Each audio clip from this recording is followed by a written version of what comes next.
Hello and welcome to Friday's second edition of Cracking the Cryptic. The first edition was a crossword edition, which I released earlier on today. So if you like cryptic crosswords, you might like to check that out.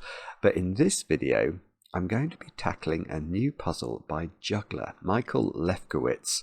And this this is called Strange Dream. And the idea is that there is a 6x6 Sudoku that is dreaming of becoming a 9x9 Sudoku. So these funny little cells here have to contain 4 digits. Now, I've been warned that the way they contain 4 digits is you have to use the corner pencil marking. So let's say this contained 1, 2, 3, and 4. You can put them in like that. 1, 2, 3, 4. So I'm not sure if that means that this puzzle will be more able to be solved on a computer rather than a tablet or something. I just don't know. But apparently this is what we have to do to fill these funny old cells here.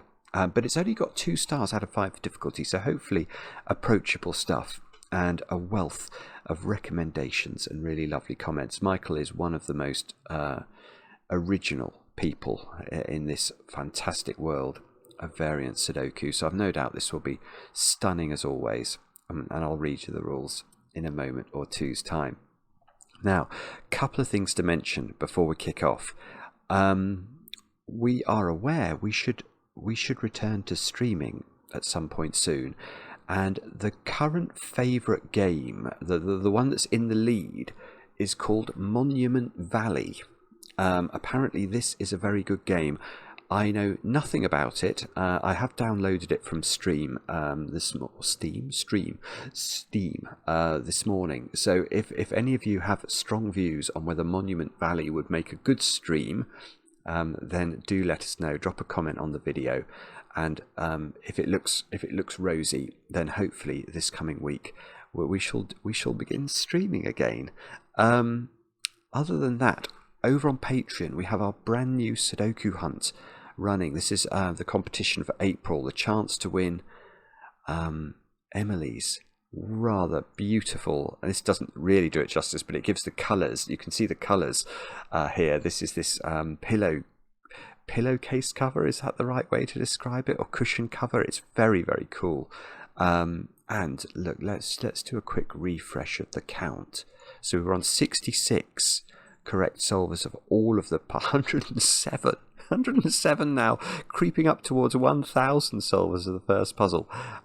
So very, very well done to everybody who's managed to solve all 10 puzzles. That is a terrific effort, and if you haven't had a go, do have a go. You will enjoy it.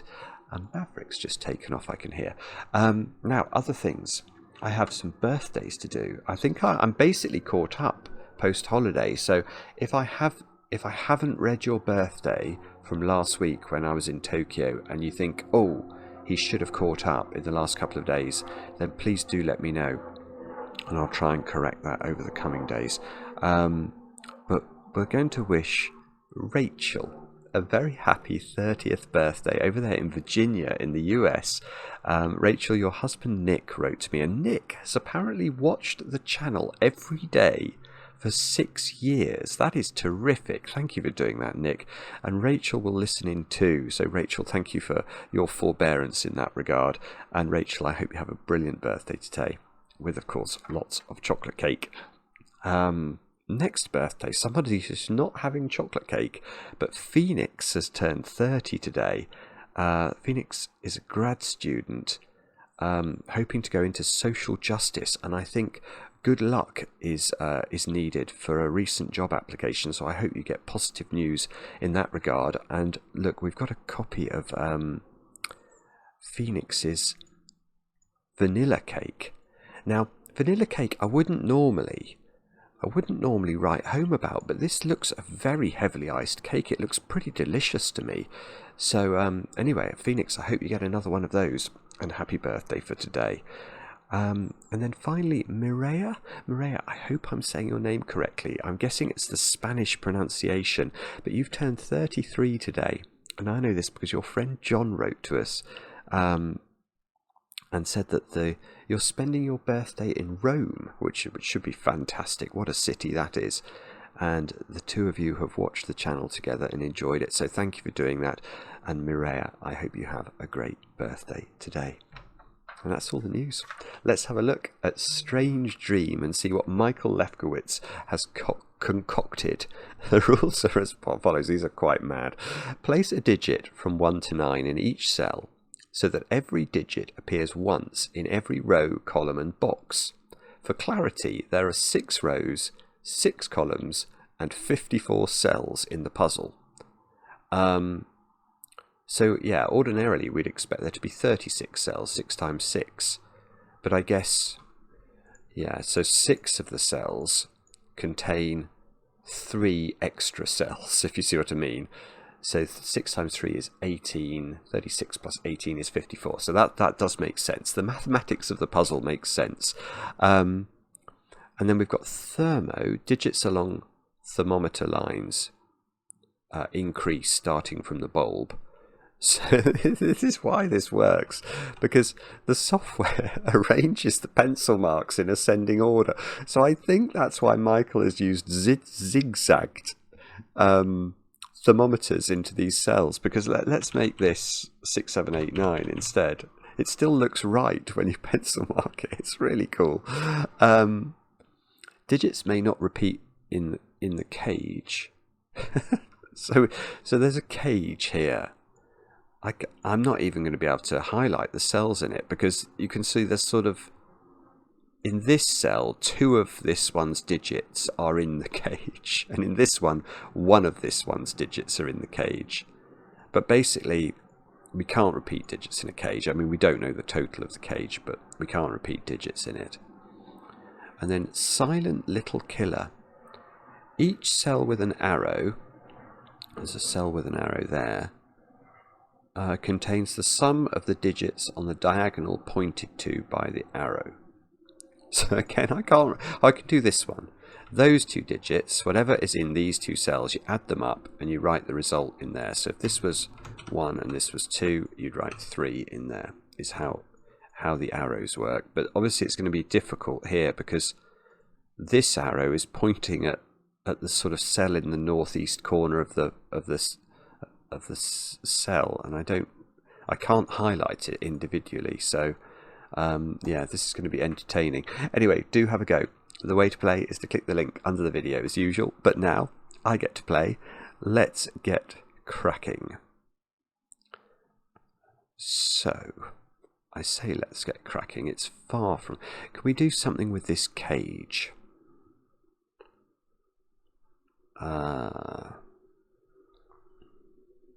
Not that I can immediately see, actually. I was thinking that the 2 sort of north cells here... No, it's really horrible. I mean, obviously they have to go in those 6 cells. There are 6 cells there, effectively, because that one's got 4 in it. Okay, so we've got 2 arrows pointing. Well, yeah, this arrow points at that cell. And this cell can't be tiny, because it's adding up. Well, it's adding up. Imagine the digit on the bulb in this cell is a 1. Then the digit on the tip is at least a 4. 1, 2, 3, 4. So that is at least a 5. I mean, that is a dreadful pencil mark. So, it can't be 9. So I've improved the pencil mark position of this slightly. It can't be 9, because if it was 9, this digit would be at least a 10, because it would be adding those 2 cells together. So that's definitely higher than 5. And this one, no, see, this is pointing at a bulb, and then that digit. So that if that bulb was a 1, and then that cell's a 1, oh no, that couldn't be a 2, because it's the 4th cell along its thermometer.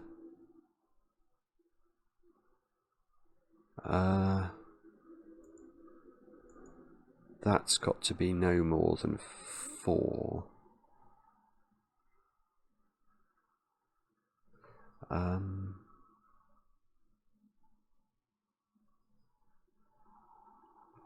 Okay, How could that be a 5? That's weird. I don't think that could be a 5. It's the most peculiar reason. If that's a 5, I think the only... Oh, I can show this. The only way that could happen is if this is 1, 2, 3, 4. So that the 5 was made up of a 1 and a 4 on the diagonal.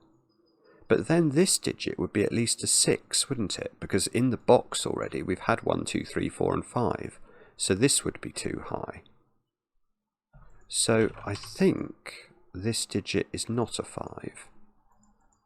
Which means this digit is not a 6. So this is up to at least 7. This digit can't be bigger than 3.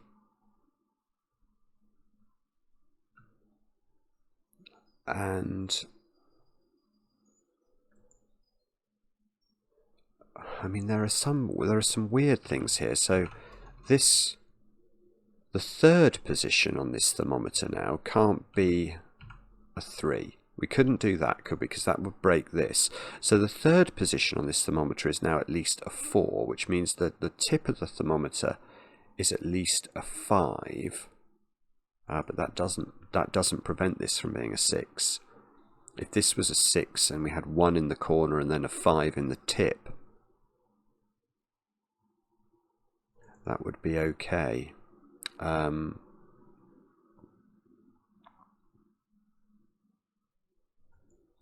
Oh dear. Okay, so... Okay, where's 9 in this box? 9 can't go on this thermometer, because if 9 was on the thermometer it would have to be in the tip of the thermometer, and that's sort of a very basic tenet to keep in mind about thermometers. 9s can only go on the ends of the thermometers, 1s can only go on the beginning of the thermometers. So if you do put 9 on the tip, this would be a 10, wouldn't it? So that doesn't work. Well, it would be actually more than at least 10. So 9 has to be in one of those two cells. And that digit there, whatever this is, it can't be part of its own sum, and it can't be in its own column. So that, I mean, the thing is that digit could be a 9.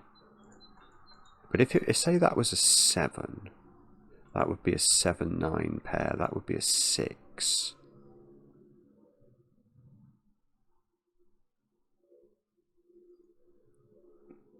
No, I really don't think I've got this yet. I'm sorry. It's only a 2-star puzzle, but...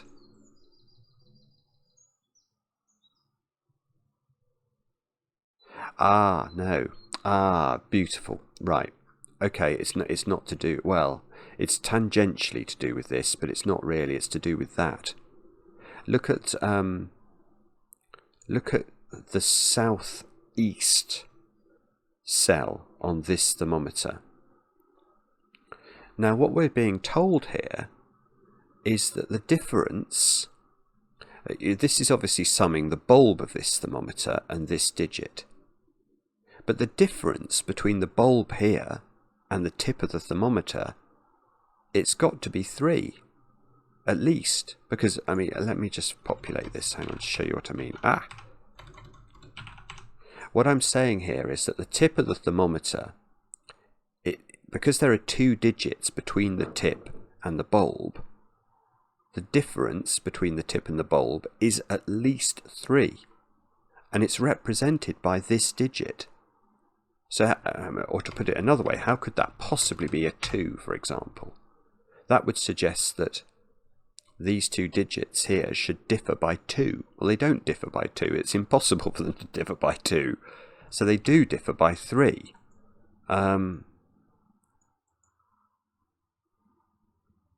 Now, so we now know that this thermometer is, well, it's not 6, 7, 8. It's a run of digits. So it could be 1, 2, 3, 4. It could be 2, 3, 4, 5. But it's got to be a sequence of 4 consecutive digits, because we must keep the difference between the bulb and the tip down to exactly 3. Ah, but if that's 3, that's got to be 6, because otherwise this is going to break. So we get 3, 6, 9 on this thermometer. Well, not this thermometer, on that diagonal. Yeah. So now let's look at this. Let's look back at this thermometer. This thermometer doesn't have 6 on it.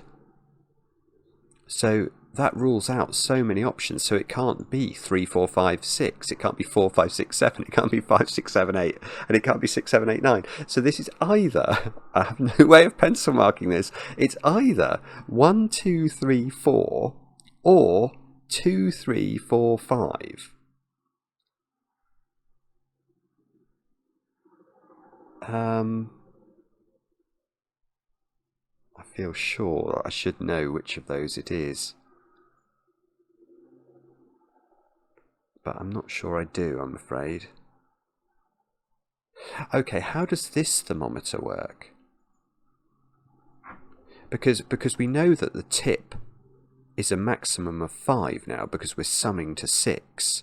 So this thermometer is made up of digits between 1, 2, 3, 4 and 5, and it doesn't include 3, so it's 1, 2, 4, 5.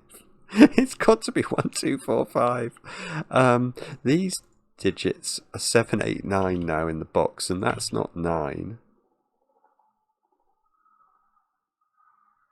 So now, I mean, how do you have the idea of making this puzzle? It's completely mental.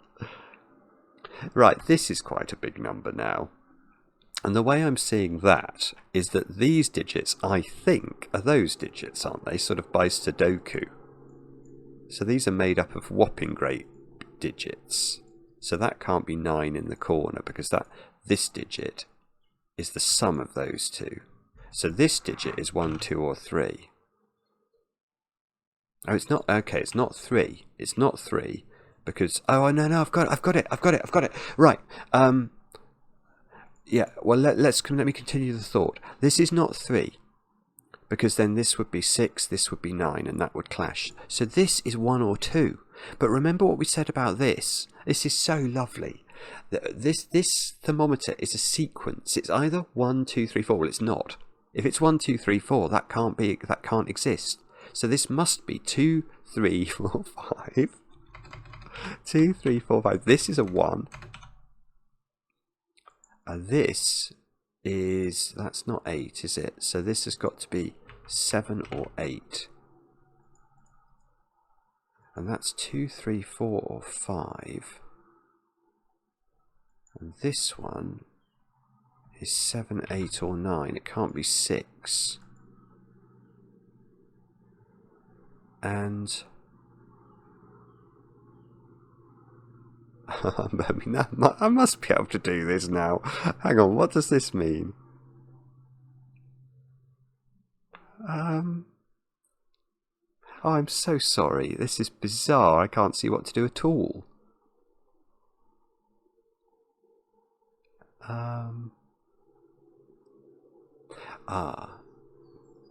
Okay, let's look at this thermometer.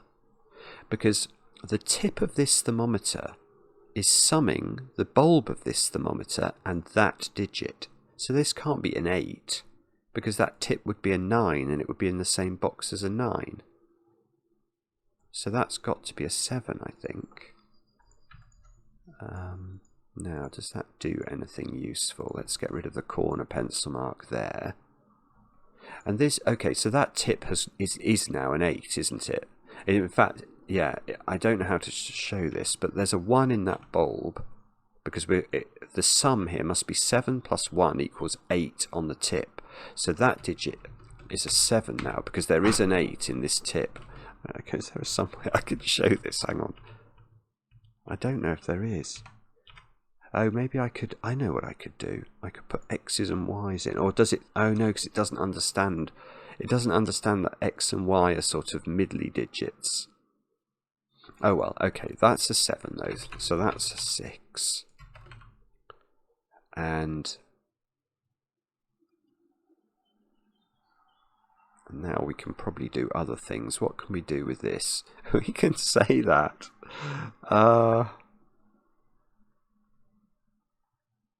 I don't know. Where are we meant to look now? So we know there's a 1 in there. We know this is 8.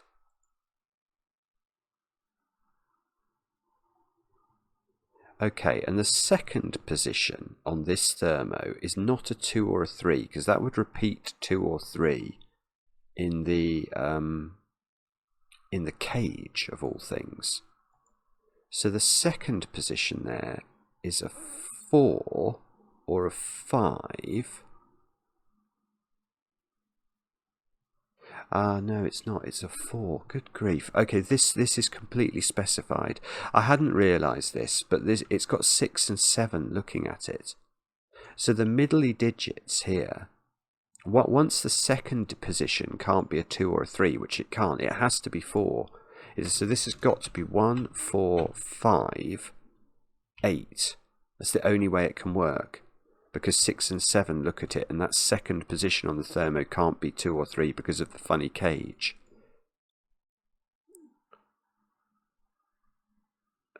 So now this digit is a naked single, I think. I think that's a 6. Because that cell, it sees 1 in its box, it sees 2, 3 in its cage, it sees 4 in its box, 5 in its box. It is 6, because it can't be 7, 8 or 9, it's 6. Right, so these digits are 2 and 3. And these digits are 2 and 3 and 7. Right, and that's a 3. Because it can't be 2 or 7. So this is a 2-7 pair. And these digits at the bottom of column 1 are 6 and 8, I'm going to say, by Sudoku. 8 is here, so that's a 9. So that's a 9. Here we go. This is I've done this box as well. That's 7. That's 8. Right, this column needs 1, 6, 9 to finish it off. And that, I was going to say that digit is restricted, but apparently it isn't. Oh, that can't be a 1. If that was a 1, we'd be summing up 2 digits to 1. So that's a 6 or a 9. This thermometer's bulb is restricted because it can't be 1, 2 or 3. It's at least 4. And it can't be higher than... No, it can't. It's 4 or 5 in the bulb of this one. It can't be 6, because then the thermometer will go 6, 7, 8, 9, and that will break. Hang on, let me just write down all of the options. 4, 5, 6, 8, 9. What I'm thinking about is how this... I think the digits on this thermometer are selected purely from a Sudoku perspective, from 4, 5, 6, 8, 9. We know that 1 isn't on this thermometer because of this, so we're looking at these digits and we're picking 4 of them.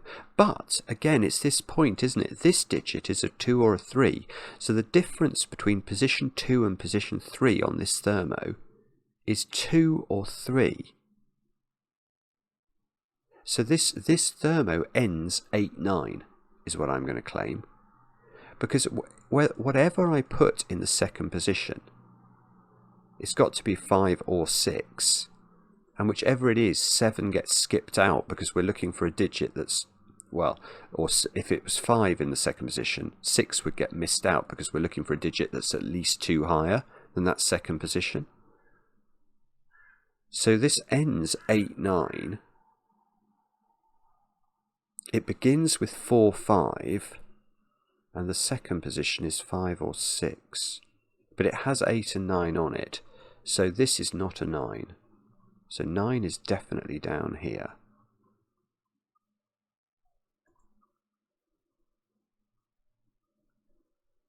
Um, 8 and 9 are in this square. So what's this digit? This is 1, 4, 5, is it? I think it's 1, 4, 5. It can't be 8 or 9. 1, 4, 5, 6, 7. Yeah, it can't. Right, so 1, 4, 5 into this cell. Squell, I almost called it then. What about that one? That one, this one doesn't feel very restricted at all.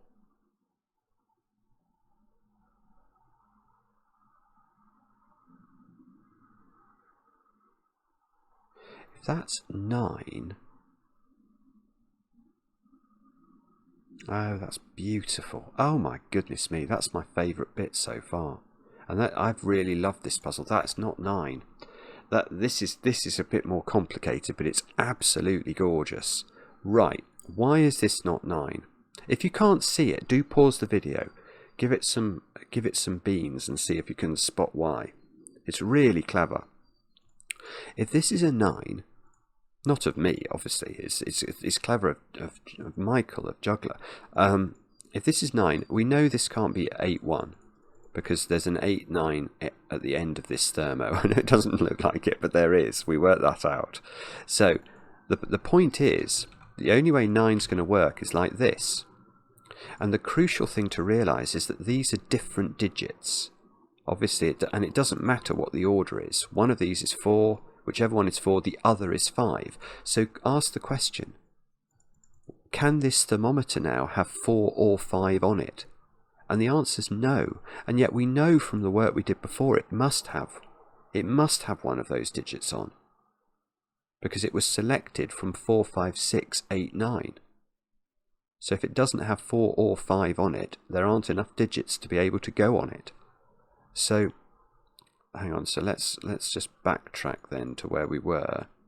This can't be 9. This has to be 6.